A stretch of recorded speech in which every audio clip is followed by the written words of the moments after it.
ಸಂಸ್ಕಾರ ಸಿಗದೇ ಇದ್ರೆ ಏನೆಲ್ಲ ಕಳ್ಕೊತೀವಿ. ಎಲ್ಲರ ಕಷ್ಟ ನಷ್ಟಿಗೆ ನಾವು ಸ್ಪಂದಿಸಿದ್ರನ್ನ ಅದಕ್ಕೆ ಮಾನವೀಯತೆ ಅಂತಾರೆ.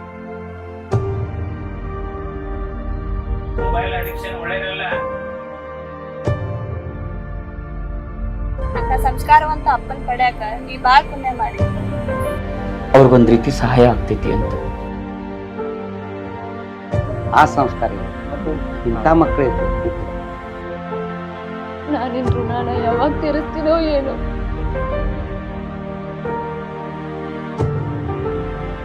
ನಿಮ್ಮ ಮಗಳು ನಮ್ಮ ಮನೆಗೆ ಬಂದಾಗ ನಮಗೆ ಹೆಣ್ಮಕ್ಳು ಅನ್ನೋದು ಕೊರತೆನೇ ನೆಗೈತಿ.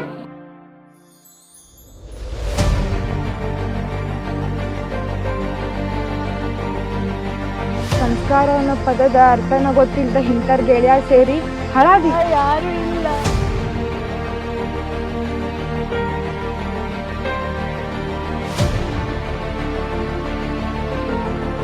ಎಂತ ಸ್ವಾಭಿಮಾನಿ ಇದೀಪ.